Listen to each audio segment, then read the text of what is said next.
Assalamualaikum warahmatullahi wabarakatuh. Halo, perkenalkan nama saya Ugi. Jadi, dalam video ini saya akan memberi contoh data, di mana contoh data ini apabila di-run menggunakan statcal atau list rel, maka akan menghasilkan model 100% fit. Jadi saya beri data A misalkan. Ketika di-run menggunakan list rel dan statcal, hasil goodness of fit-nya itu ukuran goodness fit-nya 100% fit. Kemudian saya beri lagi contoh data B misalkan. Pas dicek hasil goodness of fit-nya juga fit. Nanti akan saya tunjukkan data yang bagaimana sih akan menghasilkan hasil yang tidak fit. Oke, jadi ini Ini hanya pembelajaran aja, bukan saya mengajarkan teman-teman cara manipulasi data, enggak. Ini sebagai bahan pembelajaran aja. Oke, jangan disalahgunakan. Nah, itu dia. Oke, kita mulai saja. Nah, sekedar informasi ya, statcal, software buatan saya, itu bisa di-download di www.statcal.com. Teman-teman bisa download di sini, menuju bagian download. Tapi jangan lupa register dulu ya. Ya, oke. Dan juga bisa menuju ke bagian tutorial video. Ada banyak tutorial video yang isinya itu tentang fitur-fitur yang bisa dilakukan oleh statcal. Ini dia, CBSAM, CFA, path analysis, random number. Oke, satu lagi ada website saya namanya www.statcomat.com. Teman-teman bisa mengakses berbagai e-book saya gratis di sini. Ini e-book saya gratis. Kemudian berbagai video saya bisa diputar, bisa dicek di sini. Oke, baiklah kita mulai saja. Pertama saya jalankan dulu statcal-nya. Oke, ini saya jalankan software buatan saya namanya statcal. Nah, pertama ini saya punya contoh data seperti ini. Oke, saya besarkan. Jadi, misalkan kita punya data nih, yang pertama namanya motivasi, misalkan ya. Motivasi, ini contohnya motivasi. Ini misalkan X. Dia, ini sebagai contoh aja, dia diukur berdasarkan 3 item atau indikator.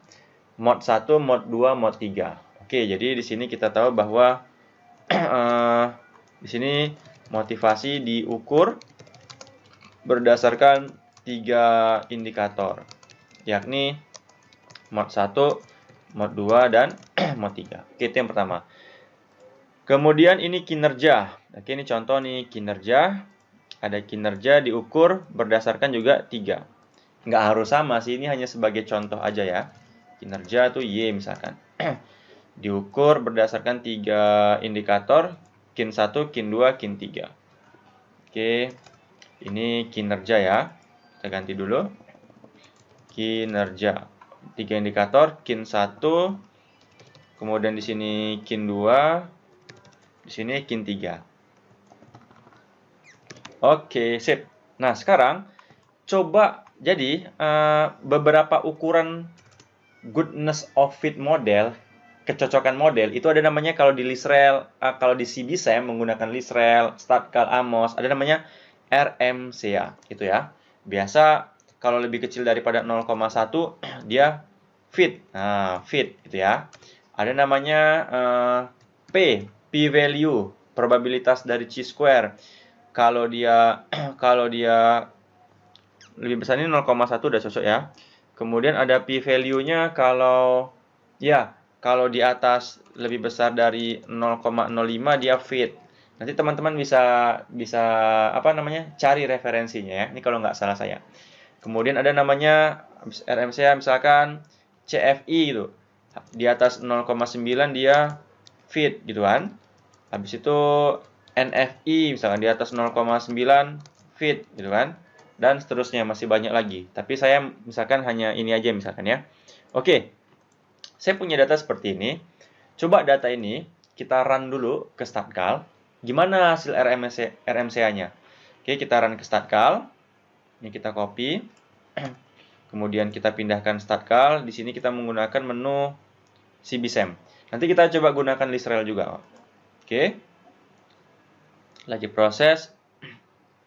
Nah, ini data bawaannya kita hapus dulu, kita pindahkan data barunya nih. Kemudian di sini baru kita definisikan motivasi itemnya mod 1 tambah mod 2 tambah mod 3. Kemudian kinerja itemnya kin 1 tambah kin 2 tambah kin 3. Di mana modelnya pengaruh motivasi terhadap kinerja.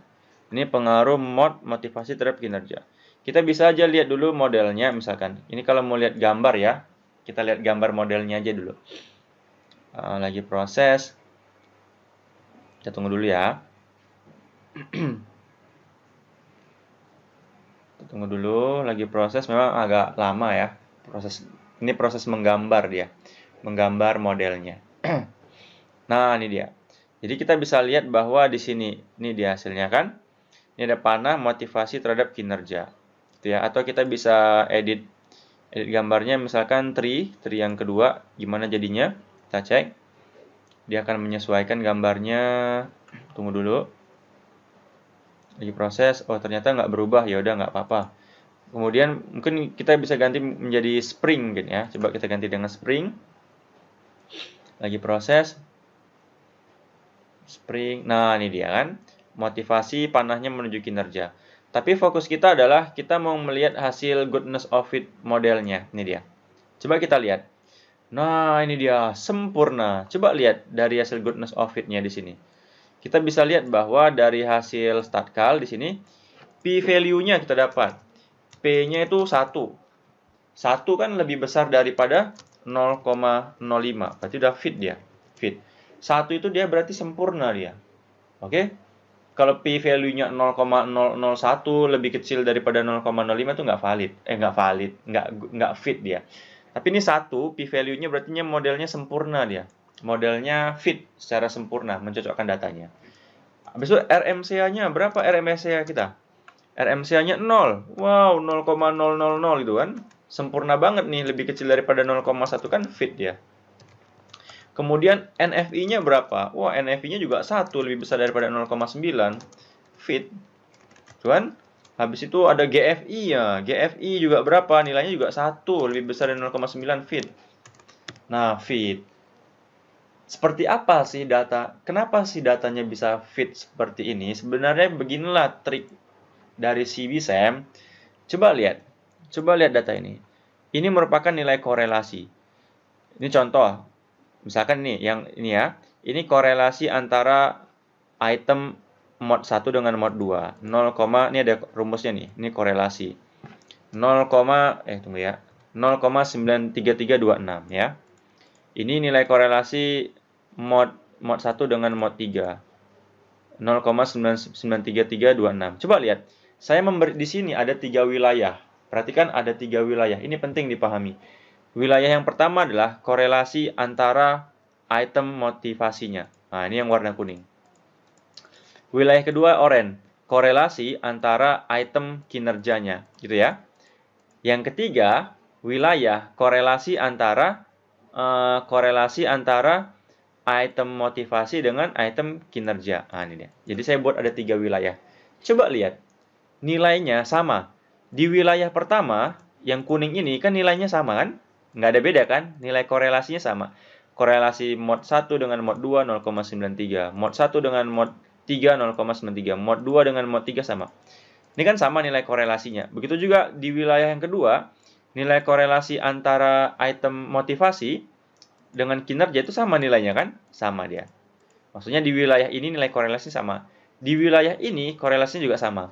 Itulah prinsip kerja dari dari CBSAM khususnya di penilaian RMCA, P value tadi, GFI, CFI. Apabila nilai korelasi di 3 wilayah ini sama, di wilayah pertama yang kuning sama di antara mereka, di wilayah oranye sama di antara mereka, di wilayah ini pink sama, itulah hasilnya bakal fit 100%. Datanya seperti ini. Oke, kita lihat ya. Dari sini kita bisa melihat bahwa di sini bisa melihat nilai nilai standardized loading faktornya nih, SLF atau orang sering bilang juga nilai validitas. 0,9661, 0,9661 itu kan. Biasanya dikatakan valid kalau lebih besar daripada 0,5 apabila nilai standardized loading faktornya lebih besar daripada 0,5. Ini dia valid. Jadi mod 1 valid, mod 2 valid, sampai kin 3 valid. Wah, valid semua. Sekarang kita manipulasi lagi data selanjutnya. Ada contoh data yang kedua. Ini, coba lihat. Pada data yang ini kan tinggi 0,9, 0,9, 0,9, 0,9, 0,9. Coba sekarang lihat bagian ini. 0,4, 0. Turun dia. Saya sengaja edit datanya supaya jadi turun. 0,4, 0,4, 0,4, 0,4. Apakah data ini tetap fit 100%? Coba kita uji. Kita copy datanya yang ini. Kita copy. Kemudian kita pindahkan di start call-nya. Ini tinggal dihapus, ganti yang baru. Kita cek hasilnya. Hasil di start call CBSAM sama dengan Lisrel. Nah, lihat. Standardized loading faktornya 0,6, 0,6, 0,6. Turun dia. Sebelumnya kan 0,9. Tapi masih di atas 0,5 masih valid. Coba fokus kita lihat ke goodness of fit-nya. Kita lihat. Lagi proses. Sama dia. Hasilnya nggak berubah. RMCA-nya 0. P-value-nya 1. NFI-nya 1. CFI-nya 1. GFI-nya 1. Masih sempurna. Walaupun nilai di sininya rendah, nilai korelasinya rendah, tapi karena dia sama, di wilayah kuning sama nilainya, di wilayah pink sama nilainya, di wilayah orange sama nilainya, maka hasil ukuran dari RMCA, p-value tetap 100% fit, walaupun di sininya rendah. Coba kita turunkan lagi di contoh data ketiga. Tuh, 0,01, wah rendah banget nih, 0,01. Korelasi antar merekanya rendah, tapi sama, ini sama. Ini sama, ini sama. Tetap fit dia 100%. RMCA-nya 0, P-value-nya 1. Coba kita buktikan ya. Kita copy datanya. Nih. Kemudian kita pindahkan ke start call. Ini kita hapus, kita pindahkan. Oke, kita cek hasilnya. Di bagian result, kita lihat. Nah, sama. Tetap P-value-nya 1, RMCA-nya 1, NFI 1. Dan juga di sini kita lihat, tapi kalau lihat standardized loading faktornya dia rendah. 0,11 nggak valid, kan di bawah 0,5 nggak valid, nggak valid, nggak valid. Bisa aja per itemnya dia nggak valid, tapi secara keseluruhan goodness of it-nya dia valid. Nah, itu dia. Mana dia? Ini dia, seperti itu. Itulah prinsip kerjanya. Sekarang bagaimana cara kita ngebuat ini menjadi nggak valid? Nah, ini contoh data yang keempat ini. Ini saya edit sedikit datanya seperti ini. Ada kayak gambar ini. Nah, data ini, lihat. Data yang ini kan dia masih sama ya. Warna kuning ini sama. Oke, sama. Tapi di sini dia berbeda dia. Coba lihat. Nah, saya beri warna hijau. Nah, yang di wilayah yang pink ini 0,36, 0,36, ini 0,9. Nah, berbeda. Inilah yang membuat menjadi tidak fit dia. Dari ukuran p-value, RMCA-nya pasti bakal berubah dia menjadi nggak valid, atau tingkat kecocokannya menjadi berkurang. 0,9, sementara di sini ada 0,3. Jadi dia nggak sama dia nilainya. Kita lihat ya. Kita copy datanya. Kita copy. Sekarang kita pindahkan di start call-nya. Tinggal kita hapus, kita pindahkan, cek hasilnya, bagian result. Nah, lihat. P-value-nya udah 0 nih, P-value-nya. P-value-nya 0, berarti kan lebih kecil daripada 0,05, berarti nggak fit. RMCA-nya berapa? RMCA-nya 0,72. 0,72 udah di atas 0,1, nggak fit. Nah, itu dia jadi nggak fit. Kenapa? Karena nilai korelasi di wilayah yang ini, dia udah bergejolak nilai korelasinya. Ada 0,9, 0,3, 0,9. Kalau udah nggak fit dia. Tapi kalau pada kasus sebelumnya, dia kan sama nilainya, maka dia fit. Itulah trik mengenai ukuran yang RMCA, p-value, CFI, NFI seperti itu. Apakah sama hasil start call dengan Lisrel? Sama, kita buktikan. Saya mau menggunakan contoh data yang mana ya? Yang ini aja deh, yang ketiga. Oke? Oh, yang pertama aja. Yang ketiga aja, yang ketiga. Ini kita copy datanya. Kita pindahkan dulu ya ke dalam SPSS. Nanti si Lisrelnya akan ngebaca. Di sini SPSS mana ya? Oh, ini SPSS-nya. Kita jalankan dulu SPSS-nya. Cuman kalau di SPSS agak lama. Kalau menggunakan Listrel agak lama caranya. Menggunakan Statcal dia lebih cepat. Tapi nggak apa-apa lah. Ini kita pindahkan datanya, Ctrl V. Kemudian kita save, udah diberi nama mod 1, mod 2, mod 3, kin, sampai kin 3. Sekarang kita jalankan Listrel-nya ya. Jalankan Listrel-nya, kita tunggu dulu. File, import data dari folder yang ini trick model fit. Kemudian kita cari, ini formatnya SPSS, test data. Oke, pilih data, define variable, kita block semua. Variable type, continuous, apply to all, oke. Kita pilih save. Ini output option. Kemudian di sini kita buat data.conf. Enter. Oke, terakhir kita buka kode Listrel-nya. Sudah saya buat kode Listrelku. Di sini kita ganti path-nya, kita ganti namanya tadi trick model fit. Trick model fit. Oke, sekarang kita eksekusi. Save, eksekusi. Dem. Nah, lihat nih. Ini standardized. Nah, lihat.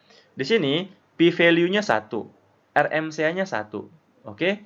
Ini 2 angka. Kita atur lah misalkan 3 angka di belakang koma misalkan, atau 4 angka. 0,11 kan nggak valid. 0,11 kan nggak valid dia karena di bawah 0,5. Tapi dari validitas itemnya dia nggak valid karena di bawah 0,5. Sama seperti tadi kan. Yang ketika pakai data yang ini tadi sama. Tapi kalau kita lihat ukuran goodness of fit-nya, RMCA-nya, kemudian p-value-nya, dia sempurna, dia valid. Seperti itu dia. Atau kita mau lihat output yang lebih detail lagi di bagian ini. Oh, ini dia. Lihat nih, lihat. The fit is perfect. Wih, the fit is perfect. Nah, itu dia. The fit is perfect. Perfecto. Sempurna perfect. Tapi validitas itemnya nggak valid. Seperti itu dia. Oke, seperti itulah trik-trik CBSAM ya, menggunakan Statcal dan Listrel. Oke, semoga bermanfaat. Assalamualaikum warahmatullahi wabarakatuh.